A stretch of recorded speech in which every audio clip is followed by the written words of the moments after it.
सीधे सवाल विजय शर्मा जी से करूंगा। नक्सलवाद की बात की तो नक्सलवाद कितना बचा है? ठीक है विजय जी, माइक को। नक्सलवाद कितना बचा है और ये जो इसकी बैकग्राउंड स्टोरी है, जो टारगेट 2026 की कि मार्च तक ख़त्म करेंगे, इसकी बैकग्राउंड स्टोरी क्या है? इस पे ज़रा कुछ बताइए।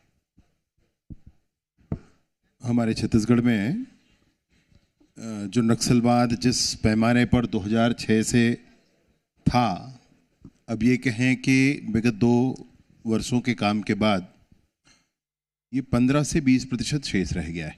मैक्सिमम 15% ज़्यादा सही है। इसमें सशस्त्र नक्सलिज्म जहाँ जहाँ था उसमें बहुत बड़ी संख्या में 500-550 के लगभग, 525 के लगभग 529 ऐसे नक्सली इन 2 वर्षों में न्यूट्रलाइज हुए हैं। लगभग 1-1.5 लोग इसमें गिरफ्तार हुए हैं और 2,500 लोग पुनर्वास किए। तो 2.5 और 3, 4, 4,500 की संख्या उनकी कम हुई है। ये 4,500 की संख्या कम हुई। ये जो 4,500 की संख्या कम हुई है, इसके बाद वर्तमान में आपने जो प्रश्न किया कि कितना शेष रह गया है, वो कहें कि 15% लगभग शेष रह गया है, एरिया वाइज भी और उनके संख्या वाइज भी, दोनों। लेकिन ये बात भी पक्का है कि जवानों की भुजाओं की ताकत से बस्तर के जनमानस के अनुरूप 31 मार्च 2026 तक सशस्त्र नक्सलिज्म छत्तीसगढ़ से समाप्त होगा।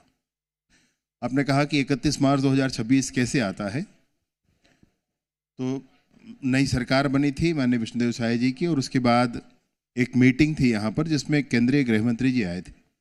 और केंद्रीय गृह मंत्री जी के आने के बाद उस मीटिंग में अनेक विषयों पर चर्चा के साथ एक चर्चा यह भी थी कि CRPF वो अपना रिपोर्ट प्रस्तुत करेंगे, IB अपना रिपोर्ट प्रस्तुत करेगा, छत्तीसगढ़ की पुलिस में एंटी नक्सल ऑपरेशन जो विंग है वो अपना रिपोर्ट प्रस्तुत करेगा। ऐसे सारे ही विंग अपने रिपोर्ट प्रस्तुत करेंगे कि दिसंबर 25 तक नक्सलिज्म कैसे समाप्त हो सकता है। और सभी विंग्स ने अपना रिपोर्ट प्रस्तुत किए। उनके रिपोर्ट के आधार पर जो विषय निकला उसमें कुछ समय लेकर के ये कहा गया कि ये 31 मार्च 2026 तक सशस्त्र नक्सलिज्म समाप्त होगा। ये हो जाने से बड़ा विषय ये हुआ कि जो लोगों के मन में एक डायलेमा था, लोग ये सोचते थे ये तो चलता ही रहेगा, एक तरफ नक्सली एक तरफ पुलिस, ये तो चलता ही रहना है। ये जो सोच थी लोगों की वो बदल गई और लोग एक तरफ खड़े होना शुरू हुए। आज के डेट में गांव में ऐसे नक्सलियों के पत्र जारी हुए हैं, मैं आपको दिखाऊंगा, जिसमें उन्होंने गांव वालों को लिखा है कि हाँ ये सब तो हम तुम्हारे लिए ही कर रहे हैं, तुम क्यों हमको कहते हो बार बार कि पुनर्वास कर लो। ऐसा पत्र नक्सलियों ने जारी किया है अभी। पूरा सिनेरियो चेंज हो गया बस्तर में अब। और न सिर्फ बस्तर, मैं पूर्ण परिदृश्य में कहूँगा, पूरे देश के परिदृश्य में कहूँगा कि आज ही जब मैं और आप बात कर रहे हैं तो झारखंड में एक CC मेंबर न्यूट्रलाइज हुआ है। झारखंड में भी जितने लोग बचे हैं चिन्हांकित हैं, उनकी सूची है और वो स्पष्टता है कि कहाँ होंगे, लगभग ये स्पष्टता है। और इसलिए ही पूरी उम्मीद के साथ मैं इस बात कहता हूँ कि जो मैं छत्तीसगढ़ के लिए कह रहा हूँ ये समूचे भारतवर्ष के लिए भी है। जी, आपने पुनर्वास की बात की नक्सलियों की, तो जब इनको मुख्य धारा में कैसे जोड़ेंगे? क्या कोई चैलेंज आएगा, कोई चुनौती होगी इनको मुख्य धारा में जोड़ने की? ये बहुत इंटरेस्टिंग है, कभी आपको समय मिले तो ज़रूर देखें। समूचे बस्तर में 5 स्थानों पर हम लोगों ने पुनर्वास केंद्र बनाए। जो मुख्यधारा में आते हैं वो उन पुनर्वास केंद्रों में रहते हैं। पुनर्वास केंद्रों में जो रहते हैं उनका दिन भर की दिनचर्या तय है, स्किल डेवलपमेंट उनका तय है कि उसको क्या सीखना है। 2-3 तरह के स्किल डेवलपमेंट उनके होते हैं, उनके दिन भर की चर्या है। और उसके बाद यह भी है कि उनसे ये भी पूछा हमने कि तुम्हारे कुछ लोग जो हैं वो जेल में हैं क्या? तो उन्होंने कहा, जिसने भी बताया कि हमारे लोग जेल में हैं और नक्सल विषय पर जेल पर हैं, तो उनको भी पेरोल पर ले आ रहे हैं। वहाँ एक दिन वो उनके साथ रहते हैं। और इस बात की हम लोग कोशिश कर रहे हैं कि अगर जंगल से पुनर्वास हो सकता है तो जेल से भी पुनर्वास हो सकता है। जो नक्सली परिवार है, नक्सल जो है, उनके परिवार वाले भी एक दिन आकर के उस पुनर्वास केंद्र में साथ में रहते हैं उनके। पुनर्वास केंद्रों में यहाँ तक के महिलाओं के सामान्य श्रृंगार का जो विषय है उसके लिए भी उनको पूछा जाता है, और वो उस पर भी आज मतलब वो दृश्य ही बदल गया है। अब पुनर्वास केंद्रों में आप जाएंगे तो वहाँ पर जो बहनें वापस आई हैं उनका चेहरा ही बदल गया है।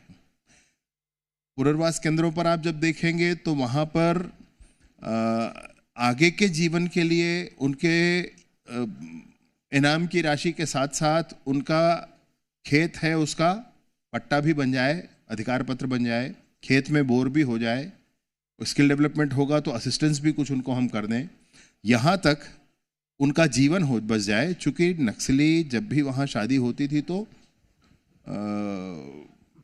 मतलब इनके मातृत्व सुख के लिए या पिता के सुख के लिए उनको वंचित रहना पड़ता था, उस पर भी काम कर रहे हैं। किसी को टेस्ट ट्यूब बेबी की भी आवश्यकता है तो उस पर भी काम हो रहा है। इनके विवाह की भी चिंता, इनके घर वाले आते हैं उस दिन चर्चा करके की जाती है। तो कुल मिलाकर भौतिकता नहीं, मानसिक रूप से इनका पुनर्वास हो, इसके लिए पूरी कोशिश कर रहे हैं। विजय शर्मा जी, मेरा सवाल आपसे है कि एक बड़ी चर्चा होती है अब कल से रायपुर में कमिश्नरी व्यवस्था लागू हो जाएगी, तो प्रदेश के जो दूसरे हिस्से हैं वहाँ के लोग ये सोचते हैं कि इस व्यवस्था से सिर्फ रायपुर में क्यों, और दूसरा कि ग्रामीण क्षेत्रों को इससे छोड़ा गया है, तो ग्रामीण क्षेत्रों को क्यों छोड़ा गया है? शुरुआत है इसकी, हाँ, पहली बार प्रदेश में हो रहा है। तो अच्छा, ये बता सकते हैं क्या कौन बन रहा है नया कमिश्नर? अभी बता दो, सुबह तक इंतजार करेंगे। अभी बता दीजिए, बहुत अच्छा है, ब्रेकिंग न्यूज़ आ जाएगी। तो माननीय मुख्यमंत्री जी इस पर निर्णय करेंगे। अभी पहली बार ही छत्तीसगढ़ में कमिश्नरी व्यवस्था लागू हो रही है और इसकी आवश्यकता महसूस की जा रही थी। तो ये नया ही प्रयोग है छत्तीसगढ़ की दृष्टि से। आप देखें तो पुलिसिंग के क्षेत्र में छत्तीसगढ़ में अनेक चीज़ पहली बार हुई। डिपोटेशन पहली बार हुआ है, क्विट इंडिया ऑर्डर लागू का वो भी पहली बार हुआ है, होल्डिंग सेंटर्स पहली बार बने, STF पहली बार बना है घुसपैठियों के लिए, टोल फ्री नंबर पहली बार जारी हुआ है घुसपैठियों के लिए, यह भी कमिश्नरी भी पहली बार हो रहा है। नारकोटिक्स के क्षेत्र में हम जो काम किए हैं उसमें प्रॉपर्टी अटैच करने का काम है। मतलब कोई अधिकार अपराधी है, उसने लंबे समय तक अपराध किया और करने के बाद वो 6 महीना जेल काट कर आएगा, फिर एंजॉय करेगा जीवन, ऐसे नहीं हो सकता है। वो 6 महीने जेल काट कर आएगा, तब तक उसकी प्रॉपर्टी अटैच हो चुकी होती है, वो प्रॉपर्टी का उपयोग नहीं कर पाएगा। इसके लिए सफेमा कोर्ट में जाकर के और प्रॉपर्टी अटैच करने के भी प्रकरण हुए, वो पहली बार छत्तीसगढ़ में हुए हैं। ऐसे ही जो कमिश्नरेट लागू हो रहा है, कमिश्नरी प्रणाली लागू हो रहा है, वो छत्तीसगढ़ में पहली बार ही हो रहा है। इसलिए प्रारंभिक तौर पर नगर निगम का क्षेत्र, इसको लेकर के काम शुरू हो रहा है और आगे आने वाले अनुभव के आधार पर जैसे भी एनहांसमेंट की जरूरत होगी सो किया जाएगा। पायलट प्रोजेक्ट की तरह शुरू कर रहे हैं। पायलट प्रोजेक्ट की तरह शुरू किया जा रहा है। आपने नारकोटिक्स की बात की, एक चिंता का विषय जो देखने में आ रहा है वो है सूखा नशा, नशीली दवाइयाँ, सूखा नशा, और खासकर युवा वर्ग जो है वो काफ़ी इनकी चपेट में रहता है। तो इसको रोकने के लिए कोई पहल उठा रहे हैं? ये नया देखने को आ रहा है छत्तीसगढ़ में। न सिर्फ सूखा नशा बल्कि अन्य नशे का विषय भी ध्यान में आता है। चर्चा है तो उस चर्चा में मैं ज़रूर ये कहना चाहता हूँ कि पुलिस तो ज़रूर काम कर रही है और छत्तीसगढ़ की पुलिस ने इस पर स्पेशल हमने विंग बनाया है। विंग बनाकर इसको अलग से ही इस पर काम कर रहे हैं। एंड टू एंड इन्वेस्टिगेशन का काम कर रहे हैं। मतलब कोई व्यक्ति नशे के सामान के साथ पकड़ा गया तो वह व्यक्ति अपराधी है, उस पर केस दर्ज करके अंदर कर दो, ये नहीं है भाई, ये कहाँ से लेकर आया और कहाँ लेकर जा रहा था। एंड टू एंड इन्वेस्टिगेशन इस पर कर रहे हैं। उस व्यक्ति का और दूसरे जो इस पर इन्वॉल्व हैं उन सारे ही व्यक्तियों के प्रॉपर्टी को अटैच करने का भी काम इस पर किया जा रहा है। सफेमा कोर्ट में जाकर के इसको किया जा रहा है।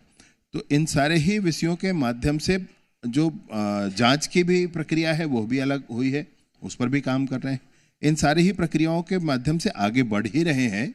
परंतु आपने सच कहा, यह चिंता का विषय बिल्कुल है। यह पुलिस के लिए भी चिंता का विषय है और समाज के लिए भी चिंता का विषय है। इसके होने के अनेक कारण हैं, जो सोशियो इकोनॉमिक भी आप कह सकते हैं, वैसे कारण भी हैं। उन कारणों पर भी काम करने की आवश्यकता है। एक आखिरी सवाल पूछूंगा। सरकार के 2 साल पूरे हो गए, अब दोनों से पूछता हूँ कितने नंबर देंगे इन 2 सालों के कार्यकाल पे? आपके पास कितने नंबर हैं? हालांकि मुख्यमंत्री जी सामने है, लेकिन फिर भी इसीलिए पूछा मैंने। आपके पास कितने नंबर हैं बताइए। ऑनेस्ट रिव्यू दीजिए। उसमें से आप देंगे भाई 10 में से दे दीजिए। 10 में से 9 नंबर थे। ये ऐसी सरकार है जिसने 2 वर्षों में माननीय मुख्यमंत्री विष्णुदेव साय जी के नेतृत्व में काम किया, और ऐसे ऐसे काम किए जो देश में आपको पैमाने पर नहीं मिलेंगे कहीं। मध्य प्रदेश हमसे बड़ा है, उत्तर प्रदेश हमसे बड़ा है। महतारी बंधन के नाम पर 70 लाख माताओं बहनों के खाते में प्रतिमाह 1000 रुपया पहुंचना, ये 70 लाख के आंकड़ा आपको कहीं नहीं मिले, पूरे देश में कहीं नहीं मिलेगा इतना बड़ा आंकड़ा। इसके 50% के आसपास नहीं मिलेगा आपको। मेरी बात समझ रहे? इसके 50% के आसपास आपको नहीं मिलेगा। धान के क्षेत्र में 3100 रुपये में प्रति क्विंटल धान की खरीदी, ये कहीं देश में नहीं मिलेगा आपको, ये हमारे यहाँ है। 5500 रुपया में तेंदुपत्ता की खरीदी, ये कहीं देश में नहीं मिलेगा आपको, ये हमारे यहाँ है। ये तो वो चीजें हैं जो लाभ के लिए हैं। प्रक्रियागत सुधार के दिशा में मैं आपसे कहूंगा तो FL10A जैसे भ्रष्ट व्यवस्था लागू की गई थी, जो जिसपे लिकर स्कैम हुआ बड़ा, हजारों करोड़ के गड़बड़ियां हुई। मुख्यमंत्री जी ने उस लिकर स्कैम की प्रक्रिया को छुआ नहीं, चिमटी से पकड़कर दूर फेंक दिया। यहां पर PSC का घोटाला हुआ था, उसकी CBI जांच वह भी किया गया है। कोल स्कैम में जो ऑफलाइन प्रोसेस ला दिया गया था, ऑनलाइन प्रोसेस को हटा करके उस ऑफलाइन प्रोसेस को खत्म करने का काम किया गया। मैं आपसे इसलिए कह रहा हूं कि चाहे वो जनता के लाभ का विषय हो या प्रक्रियाओं की शुद्धिकरण का विषय हो, दोनों ही विषयों पर दृढ़ता के साथ सरकार ने काम करता हूं। केदार जी ने जी बहुत अच्छा कहा। एक विषय जो मुझे छूट गया था उन्होंने लिया है, लेकिन मैं इसको थोड़ा सा विस्तार करता हूं। यह है प्रधानमंत्री आवास। प्रधानमंत्री आवास का वेबसाइट है जो केंद्र सरकार का है, प्रधानमंत्री आवास PMAY.gov.in। आप इस पर जाकर देखें और ये देखें कि प्रतिदिन कितने आवास किस प्रदेश में बन रहे हैं। छत्तीसगढ़ छोटा प्रदेश है बनिस्बत उत्तर प्रदेश और मध्य प्रदेश और राजस्थान महाराष्ट्र के, लेकिन छत्तीसगढ़ में आज लगभग 1500-2000 आवास प्रतिदिन बनते हैं, और ये संख्या कहीं और नहीं है आपको मिलेगी। हम लोगों ने पहली ही कैबिनेट की बैठक में मुख्यमंत्री जी के नेतृत्व में इस बात का निर्णय किया कि हमारे प्रदेश में जितने भी प्रधानमंत्री आवास है सारे स्वीकृत किए जाएं, और ये कुल मिलाकर पुराने रुके हुए आवास और नए आवासों को मिलाकर के 18 लाख से ऊपर होते थे। वो 18 लाख आवास पर आज काम शुरू। हमारे 2011 की सर्वे सूची के पूरे 6,99,000 पूरे आवास स्वीकृत कर दिए गए। आवास प्लस की सूची के पूरे आवास स्वीकृत कर दिए गए। कोई भी पेंडिंग लिस्ट अब छत्तीसगढ़ में आवास को लेकर नहीं है। इतना बड़ा काम छत्तीसगढ़ की सरकार में प्रधानमंत्री आवास को गरीबों के आवास के लिए किया गया है। ठीक है, मतलब सारे तो आपने बता दिए कि 9 नंबर क्यों दिए। मैं जानना ये चाहता हूँ 1 नंबर कहाँ काट लिया आपने। 1 नंबर की गुंजाइश हमेशा रखनी चाहिए। ये इंजन की तरह काम करता है। लगता है कि कुछ बचा है और इस पर और काम किया जाए, तो ये इंजन की तरह काम करने के लिए 1 नंबर रुका है। बहुत बहुत शुक्रिया आप दोनों का हमारे कार्यक्रम में पधारने के लिए। Over to you.